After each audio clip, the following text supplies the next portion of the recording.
Hi friends, welcome on Yourpedia, and today I'm sitting with Varun. Varun, welcome on Yourpedia. Thank you, sir. Thank you for inviting me here today. Okay, and it is wonderful, day for me. Why? Because Varun is my student. I have mentored him. I have taught him during his BTech.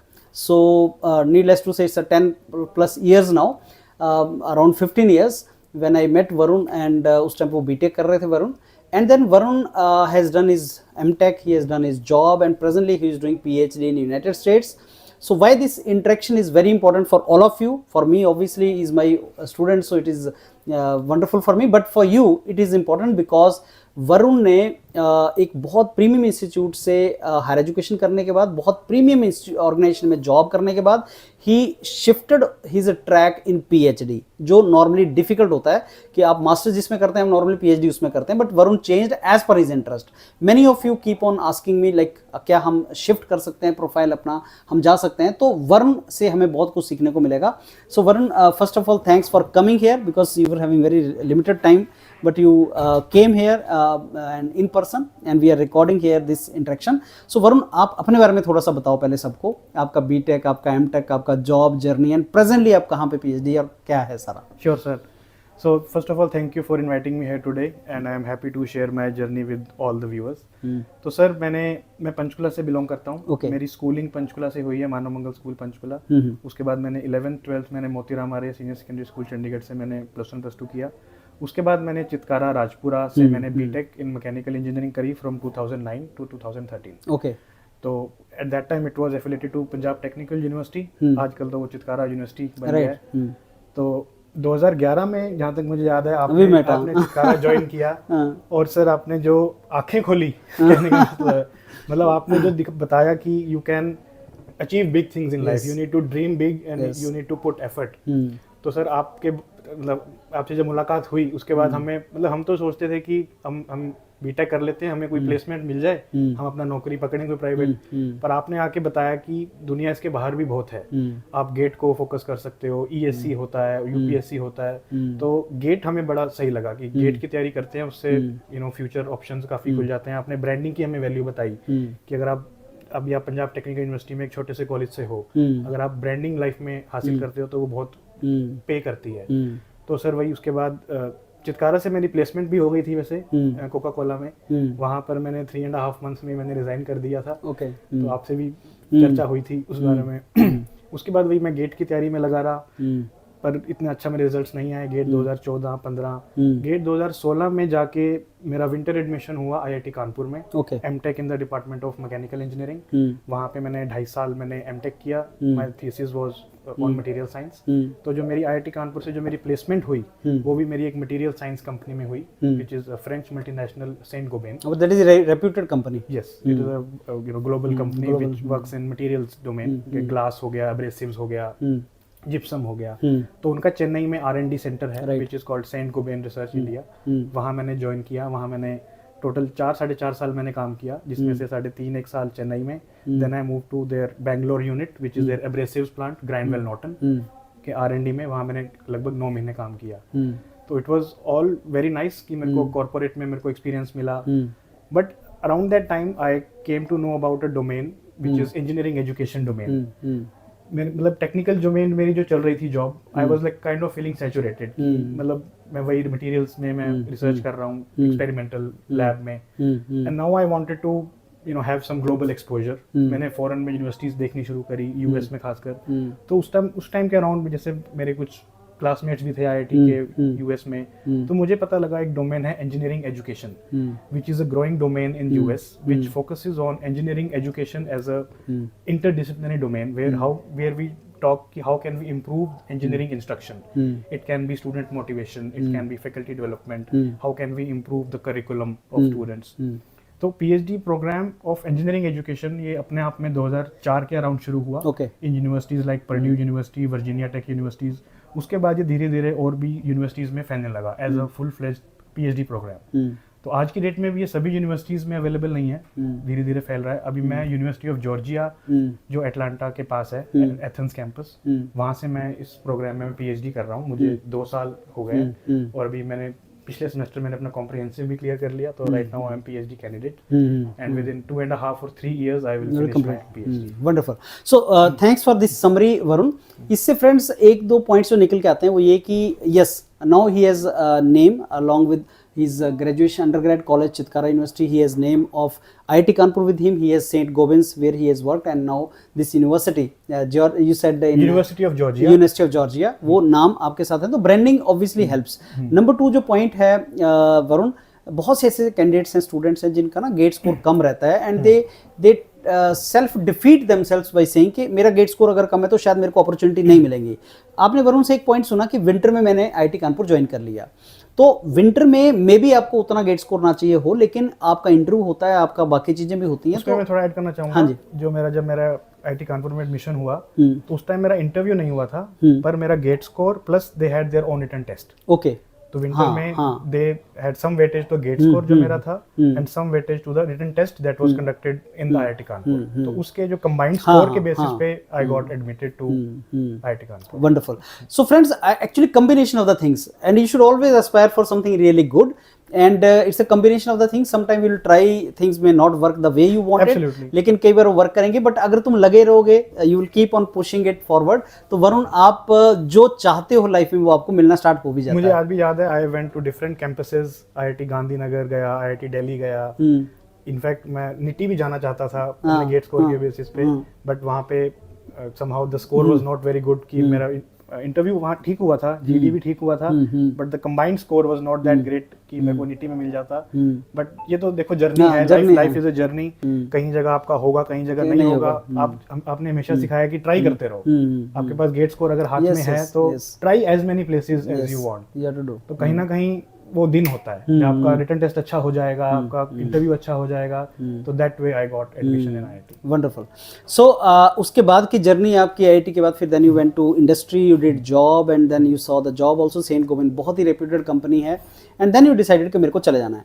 अब वरुण, ऐसे बहुत से कम example हैं जिसमें कि you change your track all together. आप mechanical engineer हैं, mechanical में आपका मास्टर्स है, मटेरियल साइंस की कंपनी में आपने जॉब किया and then you thought of engineering education. And I remember you talking to me at that time and even I was not very confident कि कैसे आप शिफ्ट कर पाएंगे इंजीनियरिंग एजुकेशन के अंदर, जो कि बिल्कुल एंटायरली न्यू डोमेन है. If I am a professor, you know, to hire you in my research group, I will be asking like, do you have any background of engineering education and all. So I will ask you this question Varun, that how could you convince professor, if you interacted with him before PhD, that you do not have any background though you have interest, तो आपको वो क्यों ले? तो how that was? That is a good question, sir. So engineering education, जैसे मैंने बताया, it is an interdisciplinary domain where anyone from any engineering background can look forward to join this domain. Yes. So engineering education is all about कि how can we improve the engineering ecosystem. Yes. तो उसमें जब admission के time पे आप professors को contact करते हैं तो वो आपका इंटरेस्ट देखते हैं कि आपका थोड़ा बहुत इंजीनियरिंग बैकग्राउंड है और आपने कुछ एक पेपर्स पढ़ लिए, कुछ एक आपको इंटरेस्ट बेसिकली शो करना है कि I am interested in qualitative research, quantitative research, mixed methods research. These are all the domains within engineering education research which is social science research in which we use these tools and techniques to perform engineering education research. तो जब मैंने different professors को contact करना शुरू किया तो उसमें मैंने यही बताया कि ऐसे मेरी इंजीनियरिंग बैकग्राउंड है, मेरे पास इंडस्ट्री एक्सपीरियंस भी है, प्लस अब मुझे इस डोमेन में इंटरेस्ट मेरा डेवलप हो रहा है क्योंकि मैंने थोड़ा बहुत इसके बारे में सर्च किया है, पढ़ा है कि कैसे इसमें रिसर्च होती है. तो वो आपको इंटरेस्ट बेसिकली प्रोफेसर को शो करना है. तो एक जगह मैंने ओहायो स्टेट यूनिवर्सिटी में अप्लाई किया था, तो वहाँ मेरा इंटरव्यू भी हुआ था. ओके. पर यूनिवर्सिटी ऑफ जॉर्जिया में, जहाँ पे मैं अभी हूँ, यहाँ मेरा इंटरव्यू नहीं हुआ था प्रोफेसर के साथ, बस मेल पे कम्युनिकेशन हुई. उसने मेल में ही भांप लिया कि मुझे इंटरेस्ट है इस डोमेन में. तो basically you need to convince and show interest. So the methodology we can use to convince professor is by our homework related to the domain. Yes. कि जैसे I'm very sure आपने वरुण बहुत homework किया होगा कि engineering education है क्या, क्या वो प्रोफेसर काम कर रहा है, कैसे कर रहा है. Right. Could he see that passion in you and your interest in that? I think definitely he could see कि मैं अपना होमवर्क करके आया हूँ कि क्या किस टाइप की रिसर्च होती है और कैसे मैं उसमें फिट बैठता हूँ. क्योंकि अब जैसे मैंने कॉर्पोरेट में मैंने लैब में काम किया, so there we use statistical tools, standard deviation क्या आ रही है, रिजल्ट्स क्या आ रहे हैं, कैलिब्रेशन क्या है. तो मैंने उसको दिखाया कि I have some mathematical ability, background in statistics which I have used in industry and which I can use in engineering education के क्वांटिटेटिव एनालिसिस में यू मस्ट हैव सीन के वहां पे क्वांटिटेटिव एनालिसिस होता है and then I have that background and that you could make it. और qualitative research एक ऐसा डोमेन है जो कोई भी सीख सकता है। It is social sciences topic की इंटरव्यू कैसे लेना है किसी का। तो हाँ, ये बहुत इंपॉर्टेंट पॉइंट है वरुण। मैं कई बार कैंडिडेट्स को बताता हूँ अपनों को कि ये टूल्स हैं, आई मीन ये टूल्स आप इंजीनियरिंग में भी सीख सकते हो, आप ये टूल्स ह्यूमैनिटीज में भी सीख सकते हो, और एनालिटिकल टूल्स हैं, ऑप्टिमाइजेशन टूल्स, एनालिटिकल टूल्स है सब। तो टूल्स में आपने काम किया ही हुआ है, और क्वांटिटेटिव एनालिसिस में टूल्स की रिक्वायरमेंट, तो आप उसको लिंक कर सकते हो कि मैंने सब इसमें काम किया है और मैं इस फील्ड में भी ये काम करना चाहता हूं। प्रोफेसर भी समझ जाता है कि इसको इन बैकग्राउंड में इसका एक्सपीरियंस है, and if he wants to adapt himself to this new field, वो कर पाएगा कि नहीं कर पाएगा, वो अंदाजा लग जाता है प्रोफेसर। अब वरुण, ये जो इंजीनियरिंग एजुकेशन है, this is interdisciplinary domain, so I want to you to explain to my viewers now in very simple terms. इसमें बीटेक के कैंडिडेट्स होंगे, इसमें ह्यूमैनिटीज के कैंडिडेट्स भी हैं, इसमें पीएचडी वाले लोग भी हैं, तो उनको कि ये इंजीनियरिंग एजुकेशन है क्या, इसका सिग्निफिकेंस क्या है सोसाइटी में, और इस चीज को कैसे अंडरस्टैंड कर सकते हैं हम। तो engineering education is a amalgamation of two fields, education research and engineering. तो education research जब हम अप्लाई करते हैं engineering domain में, तो वो बन जाती है engineering education research. Engineering education research is all about how can we improve the current system of engineering. It can be in any country. Okay. So right now US is the the leading country where engineering education research is happening. We have our flagship conference which is ASEE, which is American Society for Engineering Education. Okay. उनके अपने खुद के journals हैं, for example JEE, which is Journal of Engineering Education, and some bit is also now growing in Europe. Okay. For example, European Journal of Engineering Education, and some part in Australasia, Australasian Journal of Engineering Education, for example. तो इसमें हम basically देखते हैं कि क्या हम topics पे हम इम्प्रूवमेंट कर सकते हैं। फॉर एग्जाम्पल, अब इंजीनियरिंग में बच्चा पढ़ने आता है, वो कितना मोटिवेटेड रह पाता है थ्रू आउट द 4 years। तो स्टूडेंट मोटिवेशन एक एग्जाम्पल टॉपिक हो गया। एक टॉपिक हो सकता है कि फॉर एग्जाम्पल फैकल्टी डेवलपमेंट। अब जो इंजीनियरिंग पढ़ा रहे हैं, चाहे वो लेक्चरर्स हैं, चाहे वो असिस्टेंट प्रोफेसर्स हैं, एसोसिएट प्रोफेसर्स हैं, वो कितना इम्प्रूव कर पाते हैं अपनी टीचिंग में। तो टीचिंग एंड लर्निंग को समझना कि बच्चे सीखते कैसे हैं, लर्निंग कैसे टेक प्लेस होती है, उसमें नई नई सोशल साइंसेज में देखना, एजुकेशनल साइकोलॉजी से चीज़ों को कनेक्ट करना। जैसे हम पढ़ते हैं एक इम्पोस्टर सिंड्रोम होता है।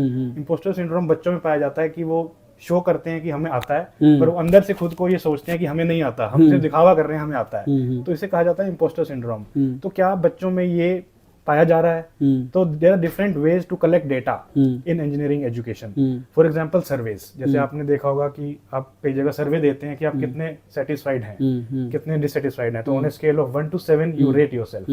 तो ऐसे मल्टीपल क्वेश्चंस होते हैं, 20, 30, 40।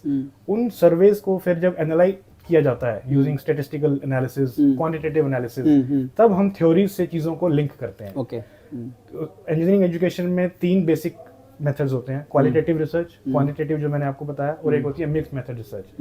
मिक्स मेथड रिसर्च में जब हम क्वालिटेटिव और क्वांटिटेटिव दोनों को कंबाइन कर देते हैं। अगर मैं क्वालिटेटिव की बात करूं, अगर मैं इजी शब्दों में समझाऊं, तो क्वालिटेटिवली किसी चीज को एनालाइज करना। तो एज इंजीनियर्स हम बेसिकली डील करते हैं नंबर्स में। हमने एक्सपेरिमेंटल सेटअप किया, उसमें हमारी रीडिंग्स आई। क्वालिटेटिव रिसर्च होती है कि आप कितने खुश हैं, कितने सेटिस्फाइड हैं, ऐसी चीजें जिनको हम क्वांटिफाई नहीं कर सकते। तो उसमें हम इंटरव्यूज ग्रेडिंग दे सकते हैं। तो क्वालिटेटिव रिसर्च में जो मोस्ट फ्रीक्वेंटली यूज्ड टूल है वो होता है interviews, interaction.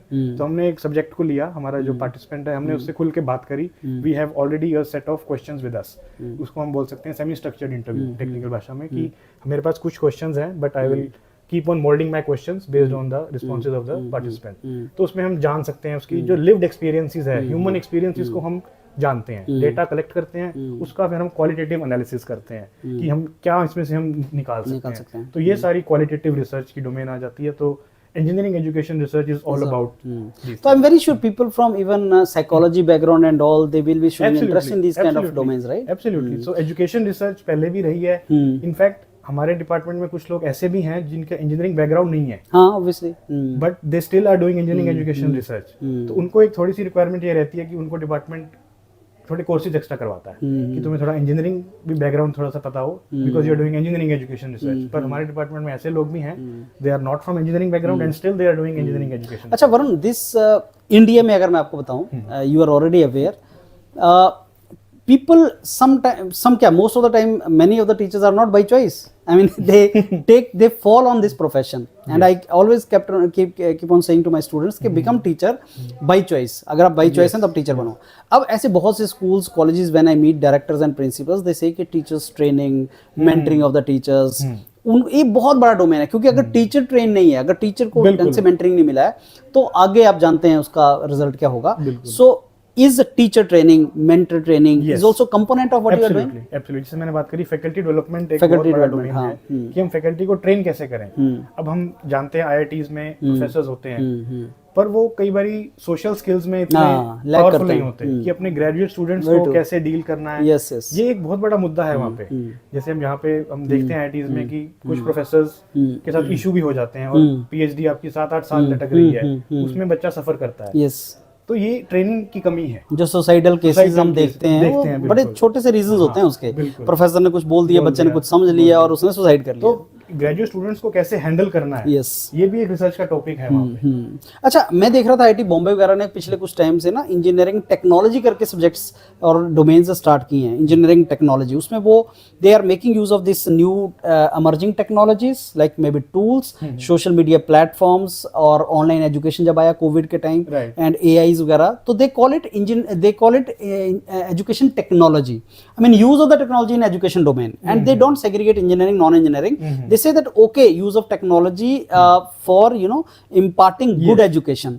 So how do you see in education technology domain different from engineering education? वो भी उसी का कंपोनेंट है. अब जैसे हम बात करते हैं कि एक कंसेप्ट आता है एक्टिव लर्निंग. हाँ जी. Active learning, passive learning. तो एक्टिव लर्निंग में क्या होता है, जब टीचर क्लास में आता है वो ऐसे टास्क देता है बच्चों को कि वो आपस में एक्टिविटी करते हैं और उससे सीखते हैं. इंस्टेड ऑफ पैसिव लर्निंग में क्या होता है कि टीचर आया, ब्लैक बोर्ड पे पढ़ाया, तो सारा काम टीचर ने किया. Passive recipient of what he is teaching. Absolutely. अब एक्टिव लर्निंग में ये सिखाया जाता है कि टीचर पहले तो टीचर ट्रेंड हो कि एक्टिव लर्निंग होती क्या है, तभी वो क्लास में जाके करवा पाएगा. Make them do and learn. अब एक कंसेप्ट आता है फ्लिप्ड क्लासरूम. फ्लिप्ड क्लासरूम में वही है कि द टीचर हैज फ्लिप्ड कि मैं अब कुछ नहीं करूंगा, तुम करोगे. आज की क्लास तुम पढ़ के आओगे, तुमने क्या तुमने सीखा और तुम आपस में डिस्कस करोगे और चैलेंज करोगे कि मुझे ये समझ में नहीं आया, मेरे को ये समझाओ, मेरे को इसमें प्रॉब्लम है. तो ये flipped classroom.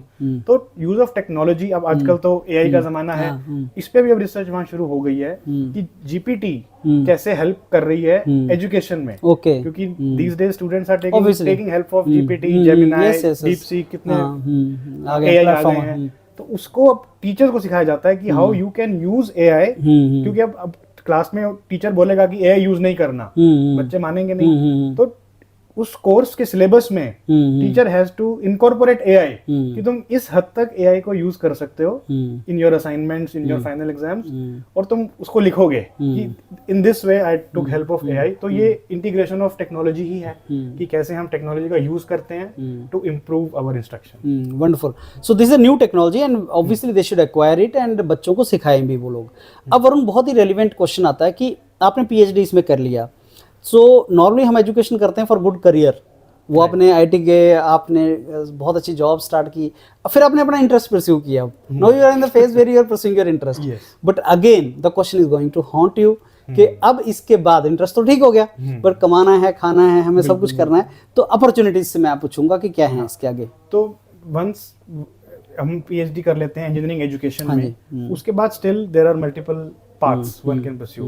One obvious path is academia, where you can join any university.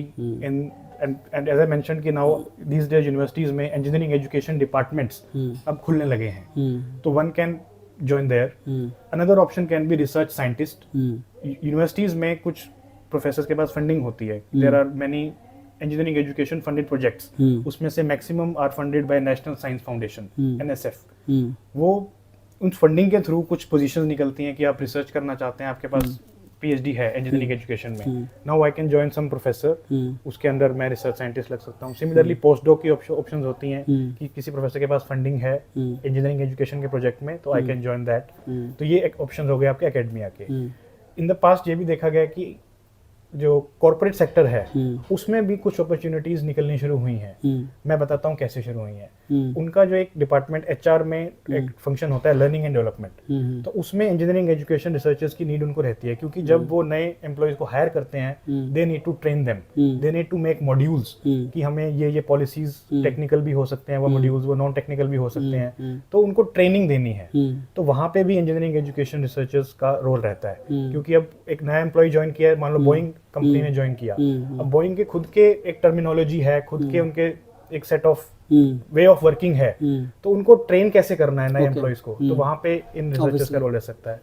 इसके बाद भी बिकॉज क्योंकि इंजीनियरिंग एजुकेशन एक इंटरडिसिप्लिनरी डोमेन है, तो कुछ लोग क्वांटिटेटिव में चले जाते हैं, जैसे मैंने बताया कि क्वांट एनालिसिस, स्टैटिस्टिकल एनालिसिस, तो उसमें डेटा साइंस में भी काफी ऑप्शंस रहते हैं। हमारा एक सीनियर था, he is now working in Chase bank जो है यूएस में एज अ क्वांटिटेटिव स्पेशलिस्ट।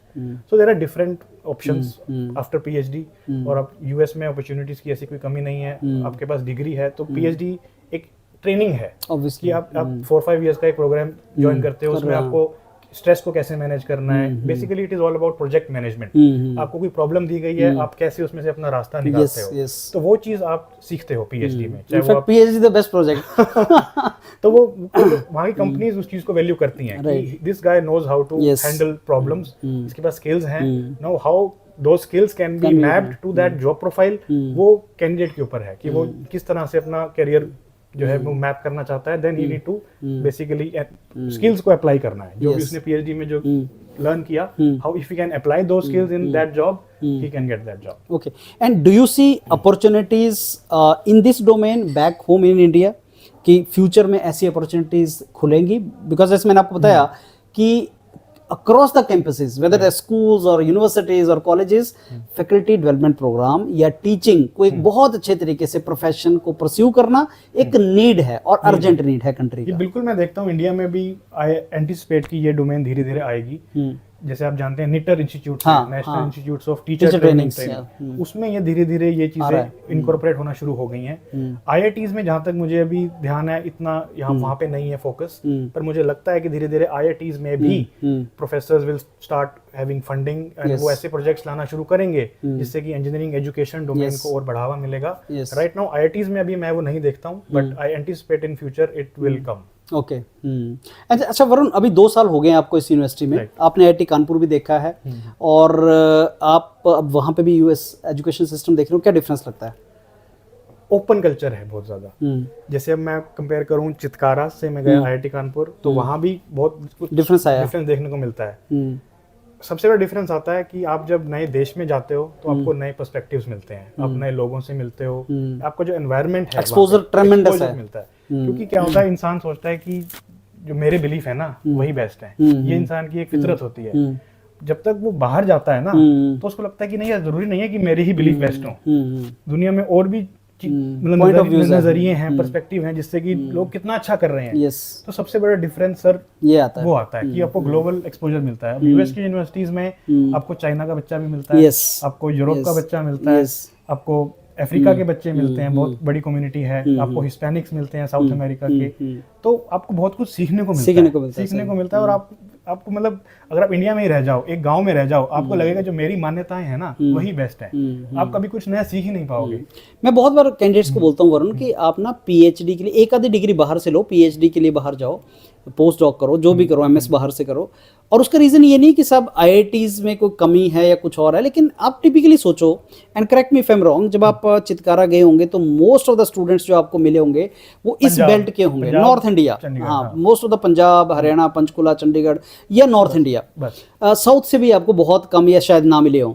जब आईआईटी कानपुर गए तो पूरे इंडिया के थे, बहुत ही कम आपको आउटसाइड इंडिया मिले। पर अब जहाँ बैठे हो वहाँ as you mention some nationalities, आपको पूरा वर्ल्ड मिला, और यही जो एक्सपोजर है ना, that is something which is unique और बहुत ज्यादा इंपॉर्टेंट है। इसी से आपकी पर्सनैलिटी बनती है, ऑब्वियसली लोगों से इंटरेक्ट करते हो, उनके कल्चर को सीखते हो, आपका माइंड ओपन हो जाता है, यू बिकम फ्लेक्सिबल, आप अपनी थॉट से इतने रिजिड नहीं रहते हो, आप मतलब आप बहुत कुछ नया कुछ सीखने को मिलता है। आप ये कहते हो कि मैंने इस नजरिए से तो कभी सोचा ही नहीं था, जबकि वो बचपन से यही चीज करने पड़ा है।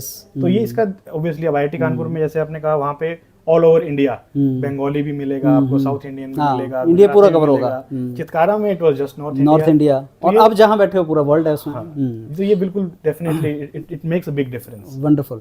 So Varun, we have come to almost an end of this session. So लेकिन before we end it up, कोई भी point, because now you have traveled a particular journey, आप अभी जर्नी में हैं और life itself is a journey. But as a teacher मेरे को जरूर अपॉर्चुनिटी मिलती है कि मैं अपने स्टूडेंट्स के थ्रू बहुत सा इन्फॉर्मेशन अपने जो स्टूडेंट्स ऑलरेडी प्रेजेंटली हैं उनको दे सकूं। तो ऐसा कोई मैसेज आप इन सारे कैंडिडेट्स को जो सुन रहे हैं, अभी आपको सुन रहे हैं और they are at the different phases of their life, कोई मैसेज अगर आप इनको देना चाहें अपनी जर्नी से? मैं यही देना चाहूँगा मैसेज कि आप स्टेज अपनी लाइफ की जिस भी स्टेज में हो, हाँ जी, आप ये देखो कि आप क्या बेस्ट वहाँ से कर सकते हो। औरों से हम कंपेयर करने लगते हैं कि उसने ये अचीव कर लिया, उसने ये कर लिया। आप खुद से अपना कंपैरिजन कीजिए। एक सेकंड पॉइंट जो अब मेरे दिमाग में आ रहा है एज को लेकर के, बहुत से लोगों ने मुझे कहा कि तूने 2019 में तू आईआईटी से पास आउट हुआ, 13 में तू बीटेक तूने करी, अब तू इस उम्र में तू पीएचडी करने जा रहा है, तो age is just a number. ये बिल्कुल मत सोचो कि मैं इस एज में ये नहीं कर सकता। लोगों ने तो 55-60 की एज में चीजें शुरू करी और वो कहाँ गए। तो एज का कभी भी फैक्टर दिमाग में ना लेके आए, कभी भी ना लेके आए। और साथ में मैंने जब शुरू करी तो लोगों ने कहा कि क्या, अब मैं आपको बताऊं, पीएचडी जो यूएस में लोग कर रहे हैं 38 की एज में भी लोग स्टार्ट कर रहे हैं, 40 की एज में भी स्टार्ट कर रहे हैं। तो एज का जो नंबर है ना, ये एक इंडिया में चलता है कि सोसाइटी आपको बोलती है अब आपकी एज हो गई है, एज हो गई है। ऐसा कुछ भी नहीं है वहाँ पे। यूएस में it is very open culture. आप जो करना चाहते हैं, देखो ज्ञान आपको हासिल करना है तो उसकी भी उम्र थोड़ी है। लाइफ जर्नी जो है, लाइफ है, it's a life long learning. तो यही मैं मैसेज देना चाहूंगा कि एज के बारे में बिल्कुल मत सोचें, अपने इंटरेस्ट को आप फॉलो करें। और फेलियर मिलता है और आप जैसे लोग मोटिवेशन देते हैं। मेरे को आज भी याद है चितकारा में आपने जो हमारी आंखें खोली कि दुनिया इतनी बड़ी है, तुम जाओ अचीव करो, तो खुद को छोटा मत समझो कभी भी। तो अच्छे गुरुओं का होना, मेंटर्स का होना लाइफ में बहुत जरूरी है। और अभी मैं क्योंकि पीएचडी कर रहा हूँ तो मेरा फिलोसफी में काफी मेरा इंटरेस्ट बना है। तो मैं वेस्टर्न फिलोसोफर्स, ईस्टर्न फिलोसोफर्स, ये सब मैं पढ़ रहा हूँ। फिलोसफी का मतलब ही होता है लव फॉर विजडम। तो इसमें भी मेरा आजकल इंटरेस्ट बन रहा है। तो लाइफ लॉन्ग जर्नी है। Very true, very true. So friends, this was interaction with Varun Katpalia and आपने सारा सुना वरुण को। पहले आप अलग लाइफ के अलग अलग स्टेजेस में होते हो। पहले आपको होता है कि मेरी साहब जॉब लग जाए, बीटेक में जॉब लग जाए, आपकी जॉब लगती है, फिर आपको 3 महीने में फिर आपको लगता है नहीं मेरे को ये नहीं, मेरे को तो कुछ और चाहिए। फिर आप वहाँ जाते हो, फिर आप बहुत अच्छी जॉब्स में जाते हो, फिर आपको लगता है मेरे को ये भी नहीं चाहिए। So life friends is a journey and you need to explore, continuously explore. Yes, कभी भी रुको मत। हाँ, और लगता है कि वरुण की ये एक चैलेंज है, लेकिन वही अपॉर्चुनिटी में कन्वर्ट होता है। जैसे जब 2020 में कोविड आया, I was not into online education much, but that was forced on you then. 2020 में कैसे करोगे? And that proved to be blessing for me later on, क्योंकि फिर ऑनलाइन में आए, अब एआई आया। तो जो टीचर, जो प्रोफेशनल एआई यूज कर पा रहे हैं, एआई एज अ टेक्नोलॉजी का यूज कर पा रहे हैं, वो ग्रो भी करेंगे, वो अच्छा भी करेंगे। और जो उसको एज अ चैलेंज लेंगे कि साहब, other day one teacher was talking to me कि बच्चे आजकल चैट जीपीटी यूज कर रहे हैं और सब कुछ कर ले रहे हैं, टीचर का रोल नहीं रहा। In fact when we are discussing, we are saying कि इनफैक्ट रोल बढ़ गया है, रोल और अच्छा हो गया कि आपको ऐसे करना है। तो there is a perspective to see the things and you have to implement. किसी भी सिचुएशन में there are ways, there ways how you need to think and think clearly. So clarity and understanding से आप कुछ भी करोगे, that is required. चलो वरुण, बहुत thanks again, आप आए यहाँ पे and then you spare time and I wish you all the very best. Varun, once you done your PhD and once you are pursuing your career, कुछ साल के बाद मैं दोबारा नेक्स्ट सीक्वल बनाऊंगा. That is what I am doing now, because nothing is a more clear and better way to tell the people than the real examples कि ऐसे ऐसे जर्नी होती है और ऐसे चलें. So all the very best Varun. Thank you sir, thank you very much.